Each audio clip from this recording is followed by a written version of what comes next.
Jacob Fatu contre Roman Reigns. J'adore Je cette voulais rivalité. revenir sur un pardon? J'adore cette rivalité. Elle est trop bien. Ah ouais, moi aussi. Bah, c'est ce qui nous tient actuellement, à la WWE parce que sinon on s'ennuie un petit peu, mais là, les 2 rivalités plus Bron Breakker et Oba Femi, ça C'est reste pas, quand ça même un va. petit peu sympa. Mm, mm. Je voulais revenir avec sur un truc avec toi, c'est que je trouve la nouvelle prise là, qui nous ont vendu le Tongian Death Grip, Mhm.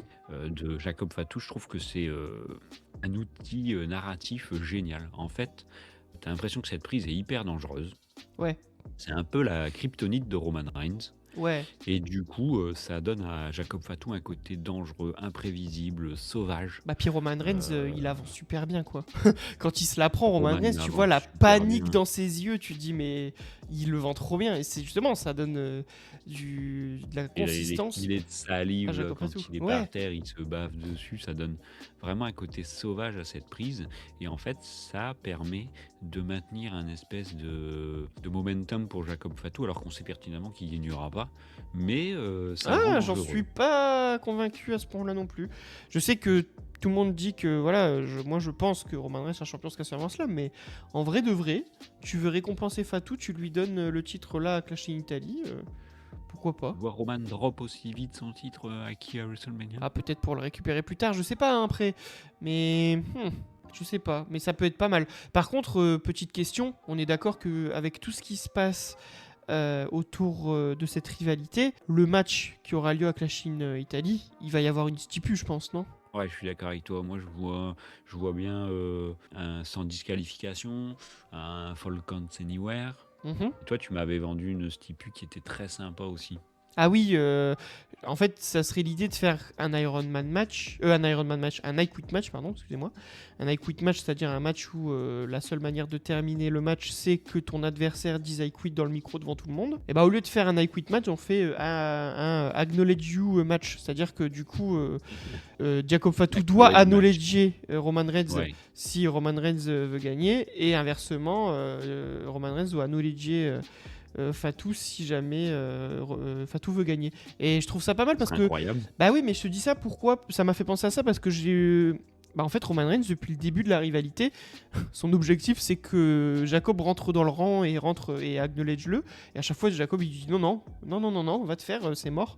Et je me dis que peut-être que ils mettent pas ça, ils appuient pas sur ça en vain, tu sais. Et Roman Reigns va devoir va lui dire carrément écoute, si jamais tu perds, tu m'acknowledges, tu rentres dans le rang et on fait une bloodline à l'époque avec les Usos et puis Fatou, ou alors carrément Fatou gagne et c'est Fatou qui repart avec les Usos et le titre, tu sais. Donc Ah, si c'est ça, ce serait incroyable. ouais Enfin, ouais je ouais trouve que tu m'as bien vendu. Soit effectivement, il perd et on se retrouve avec une Bloodline 2.0, ouais soit, il gagne et peut-être c'est Roman qui doit reconnaître Jacob Fatu. ouais. Jacob Fatu devient le chef tribal. Ah, ça peut être pas mal hein. Enfin moi j'ai vu ça comme ça. Après voilà, je suis pas dans les petits papiers de Hunter, je sais pas du tout ce qu'il va faire, mais je me trouvais ça intéressant. Et je pense que dans tous les cas, t'as raison, il y aura une stipu, ça va être un Falcon Say Anywhere ou un Ouais, No ouais, je suis Holds d'accord. Barred, ou enfin, il y aura un truc. C'est sûr et certain qu'il y aura quelque chose, parce que à chaque fois, dès qu'ils voient, ils se battent partout dans l'arène, donc au bout d'un moment, c'est Imagine, ils se sous-entendu. battent dans les rues en Italie, ce serait trop bien. Ah, ça peut être cool, ouais, j'avoue. Un False Count Anywhere qui finit dans la rue à Turin. C'est à Turin, c'est ça, hein? Ouais. Ouais, ouais. Ouais, bah ça peut être bien. Franchement, dans tous les cas, je suis très hypé par cette rivalité. Et même, j'ai envie de te dire, même si Fatou perd à la fin, bah il aura quand même été construit très fort puisqu'il aura tenu tête à Roman Reigns et il aura même failli gagner le titre à plusieurs reprises. Donc, il en ressortira fort quoi qu'il arrive, je pense. Alors j'ai 2 questions pour toi, j'ai 2 débats annexes avec cette rivalité. La Vas-y. première, c'est les titres qui, depuis que Triple H et TKO ont pris le pouvoir, ne changent de main que dans les gros PLE. Est-ce que tu trouves pas que ça rend le booking trop prévisible? Je m'explique. On sait pertinemment que Roman Reigns n'allait pas drop à Backlash Oui, non. et on n'a pas eu de changement de titre majeur à Backlash depuis des années. En fait, on a l'impression qu'avec Triple H, ça ne peut bouger qu'à SummerSlam, Backlash ou éventuellement Royal Rumble. Pas Backlash, pardon, WrestleMania. Et du coup, est-ce que ça rend pas le booking trop prévisible? Est-ce que tu crois vraiment que Roman va drop là à Clash in Turin? Bah non, t'as raison, hein. Je suis d'accord avec ça, c'est trop prévisible, mais moi j'ai toujours la petite suspension d'incrédulité de me dire peut-être que Peut-être que c'est le moment. Ouais. Peut-être que c'est maintenant. Alors qu'on sait tous que non. Mais moi, ça marche encore sur moi le fait de me dire ils peuvent le faire, ils peuvent nous surprendre. Parce que j'ai envie d'y croire.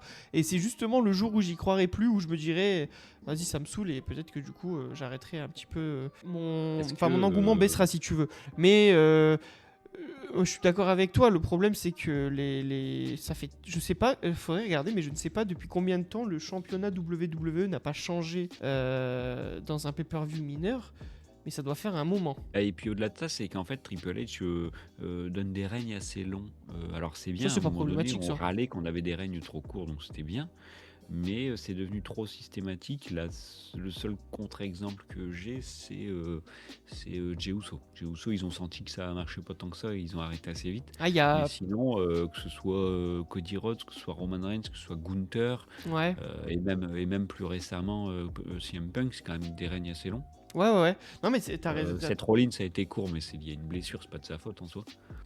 Oui, non, mais bien sûr. Après, le problème, c'est que ça devient beaucoup trop prévisible. Là, tu vois, par exemple, j'ai regardé le championnat WWE. Alors, certes, ça va nous faire mentir. En début d'année, McIntyre l'a pris à SmackDown à Berlin, mais c'était pour un petit règne de 2 mois et Cody l'a repris juste avant Mania. C'est vrai qu'il y a eu le petit. Oui, c'est vrai qu'il y a eu le Mais McIntyre. avant ça, effectivement, changement de titre à SummerSlam 2025. Prise de Cody Rhodes sur Cena. Ensuite, c'était Cena qui prend à Cody à Mania. Et avant, c'est Cody Mania. qui prend à Roman à. Comment À Mania. WrestleMania XL. Et avant ça, c'est Roman qui prend à Lesnar à Mania aussi. Donc en fait, il n'y a pas Ouais. vraiment de changement. Et bah, moi, je trouve ça un peu Et nul. moi, en fait, j'aimerais revenir à des titres qui changent de main plus souvent. Alors, je sais que certains diront, oui, mais un titre patate chaude qui change de main Non, tous mais les faire un mois, mix des deux. ça affaiblit la ceinture. T'es d'accord avec ça ou pas vraiment? Je suis complètement d'accord avec ça. Parce que pour Ah ouais, moi, tu trouves qu'une ceinture qui change de main souvent, ça l'affaiblit? ouais, un petit peu. Mais Bah, et quand je te c'est que dis. des En gros fait, noms qui la prennent. En fait, le problème, c'est que il faut pas arriver à l'extrême comme on avait dans l'Attitude Era où le Dominant. titre il changeait de main toutes les 3 semaines. Mais Alors, parle pas d'un moment où, en 2010-2011, où tu as des règnes de 15 jours tous les semaines. Non, ça, d'accord. Mais si au bout de 2 mois, 3 mois. Et puis après, ça dépend de qui prend les titres. Enfin, je veux dire, si Gunther prend à Cody, Cody prend à Roman, Roman prend à Punk et Punk prend à Jacob Fatu ou Bafemi, tout ça, le titre reste fort. Ça reste tous des potentiels champions crédibles. Après, c'est vrai que quand tu le donnes à Jinder Mahal ou à Miz, forcément, oui, bah oui, ça décrédibilise ton titre, effectivement, je suis d'accord. après, tu peux dire aussi que les longs règnes, ça crédibilise. Il vaut mieux avoir 15 règnes comme John Cena et 17 pardon maintenant. 17 règnes comme John Cena et avoir 1500 jours de règne, ou avoir 4 règnes comme Roman Reigns a et être à presque 2000 de règnes cumulés. Alors, c'est sûr que quand présenté comme ça, Roman, ça présente mieux. Par contre, Tu vois ce que je veux je dire? veux pas Alors tant c'est que sûr que ça, ça bon. fait des moments. Bah, je vais te prendre un exemple, mais Stone Cold, Ouais. aujourd'hui, dans l'histoire du catch, tu le mets où? Tout en haut? Ah bah oui. T'as vu la durée des règnes de Stone Cold? Oui, il a jamais eu de très long règne, c'est vrai. Mais c'était à une Et période où Europe. c'était pas comparable pour moi. Non, c'est pas comparable, mais c'est la preuve que marquer l'histoire du catch, c'est pas que avoir la ceinture en permanence autour des hanches, c'est aussi être trover, Bah un c'est peu quand aussi même, être parce que quand je pro. te prends les extrêmes, Bruno Sammartino, Hulk Hogan, ils ont eu la ceinture pendant des années et ça en fait Comment tu deux. retiens plus les rivalités marquantes, les matchs incroyables, les moments marquants que juste Stone Cold, il a eu une ceinture de 2 ans, donc il est forcément fort. Non, s'il avait eu la ceinture de 2 ans sans la défendre ou en la défendant contre des jobbers, on s'en branle. À l'inverse, si tu l'as 2 mois mais que la rivalité elle était incroyable avec tel ou tel, avec The Rock ou avec Undertaker ou avec, ça marque plus les gens. En fait, je pense Donc que je suis Hunter, pas. je pense que Après, il faut Hunter, taper entre les deux. Hein. Je dis pas oui, qu'il faut oui. changer le titre tous les Je 15 pense que jours. Hunter, Je pense qu'il faut le changer plus que juste à SummerSlam et WrestleMania. Hunter, il est là, il aime bien créer des moments. Tu sais, il aime bien les WrestleMania moments, les SummerSlam moments. C'est des trucs où il aime bien créer des moments pour faire des vues sur les réseaux sociaux. Pour alimenter ses réseaux sociaux. Bah ouais, malheureusement, c'est ça aujourd'hui. Hein. Ce qui fait que du coup, si tu changes à Mania, bah il y aura plus de visibilité et plus de vues, pareil pour SummerSlam, que s'il change à Raw dans le Tennessee, tu vois. Donc, Et puis c'est vrai que quand t'attends, par exemple, je vais te prendre un exemple, mais si Obafemi t'attends 1 an pour qu'il gagne et qu'il perd plusieurs fois, le jour où il va gagner, ça va être l'explosion absolue en termes de. ouais, voilà, overnight, c'est les tout ça. extrêmes en fait. Moi, je Il suis veut des d'accord. pop en fait. Je suis Il veut d'accord. des Oui. pop pour mettre sur ses réseaux sociaux. Je suis d'accord qu'il faut un mix entre les deux, c'est vrai, tu as raison. Mais Mais du coup, bah, tu ne crois plus, là tu vas à Backlash, très bien, hein, mais tu sais pertinemment que les titres changeront pas demain. Et en fait, les pay-per-view mineurs sont devenus presque passables. En fait, limite, celui qui ne regarde que les pay-per-view et qui n'a pas le temps de regarder les weekly, un jour il va se mettre à regarder que Mania et SummerSlam. Parce qu'il se dit, ah, de toute façon, ouais, je sais. Backlash il se passera Mais tu rien. Et sais, puis, mais tu sais, il y a aussi une chose. Enfin, moi, c'est mon avis. Il y a eu une époque où le titre changeait beaucoup de main. Je te prends l'exemple, par exemple, de Edge, parce que Edge, lui, c'est le cas typique. Je crois qu'il est 11 fois champion du monde et il doit avoir pas plus de règne que de 50 jours, parce qu'à chaque fois, il est perdé. Bah, j'ai pas de grands souvenirs de lui avec des longs règnes et tout, et ça manque. Je trouve que ça manque. oui, tu as raison, il Je me faut souviens du un moment règne où qui il te- faisait la oui, patate chaude avec John Cena, avec Undertaker, avec Jeff Hardy. Enfin, ouais, je suis et d'accord. moi perso, c'est pas une période. C'est une période que j'aimais parce que c'était jeune, j'étais la génération NT1 et c'est ma Madeleine de Proust. Mais avec le recul, si j'avais l'âge que j'ai maintenant à cette époque-là, ça me saoulerait, je pense. Ah, puis t'as raison, pour crédibiliser un champion, il faut vraiment un règne dont on se souvient.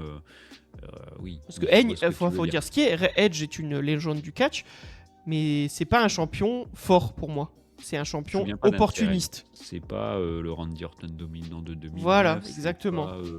c'est pas le règne de la terreur de Exactement. Triple Donc tu vois, je H. peux toujours te trouver des contre-exemples à ça. Le tout, c'est de faire un peu des deux. Alors je te dis pas de faire 6 mois l'un, 6 mois l'autre. Mais pour moi, ça dépend quand, ça dépend qui aussi. Parce que Gunther, pour moi, je le vois pas. Si tu donnes le titre à Gunther, il faut que ce soit des longs règnes. Parce que c'est son personnage, c'est comme ça. Tu es d'accord avec moi, je pense? Non, pas. C'est vrai? En fait, bah non, je veux dire pourquoi c'est son personnage d'avoir des longs règnes, ça veut rien dire. Bah, c'est son Ça personnage ça veut d'avoir des dire longs qu'il est règnes parce que c'est le ring fort. général, c'est celui qui est meilleur que tout le monde dans le ring. Et que Voilà, s'il était c'est ça. vraiment meilleur que tout le monde, bah t'es obligé de lui donner des longs règnes. Parce que s'il est meilleur que tout le monde, il prend le titre, il le perd à sa première défense. Le ring général, au bout d'un moment, il est pas si ring général Ouais, que ça. je comprends mieux maintenant. Oui, comme il est construit fort, il doit garder longtemps, mais tu sais, demain, Gunther, il perd un titre, il va pas devenir nul pour autant. Non, mais ça se Et ça, justifie. parfois, la WWE a du mal à l'entendre qu'on peut perdre un titre, et on peut même perdre un match clean et rester fort. Aujourd'hui, tu as quand même si ça allait mieux à Backlash, j'étais content à Backlash, il y avait beaucoup de finish clean, mais tu as aussi beaucoup de finish à la piste pour dire, bah t'as vu, il a perdu, Ouais, mais c'est pas de sa faute, hein. oui, oui, oui, bien sûr. Il faut savoir aussi, et bah du coup je rebondis là-dessus, mais pour revenir à Jacob Fatu versus Roman Reigns, tu penses que Jacob Fatu peut perdre à nouveau et rester crédible à long terme? Est-ce qu'on peut rester Ouais. crédible à long terme en perdant systématiquement ses matchs? Oui, mais là, tu perds contre Roman. Tu perds pas contre n'importe Ouais, qui non plus. Donc, oui. ouais. Parce que c'est bien beau de dominer Cody, Roman au Cody, quand il micro. a perdu à Mania contre Reigns, il est quand même resté over. Oui, c'est vrai. Donc tu vois, c'est pas comme s'il a perdu contre Tozawa, quoi, tu vois. Enfin, c'est Roman Reigns. Donc Certes, mais il aura perdu tous les matchs de la rivalité. Alors le dominer au micro, le dominer physiquement avec son Tongan Death Grip, à la fin tu perds. Bon, non, je moi pour renvoie moi. où Toi, t'as Jacob peur que ça Fatu? fasse comme Solo Sikoa en fait. Oui et non, parce que bon, il y a beaucoup plus de potentiel chez Fatou que On chez est Sikoa, d'accord, c'est ce que j'allais dire. mais effectivement, sur le Sikoa, il y avait quand même un beau potentiel qui a été gâché comme ça, ouais. Ouais. Non, C'est un bon exemple. pour moi, je C'est pense. le risque de cette storyline. En fait, la question en subsidiaire, c'est si Jacob, il refuse d'acknowledge, mais qu'il perd, qu'est-ce qu'on fait? Bah, Qu'est-ce qu'on fait de lui derrière? Il part sur un autre programme? ouais, pour moi, il peut rejoindre la Bloodline. Il rentre dans le rang. Comme à l'époque avec Jey Uso, tu te souviens? La première Ouais, fois. mais s'il refuse, Ah! s'il perd le match, mais qu'il veut pas. Oh, bah, tu l'envoies vers quelqu'un d'autre, t'inquiète pas, tu l'envoies contre.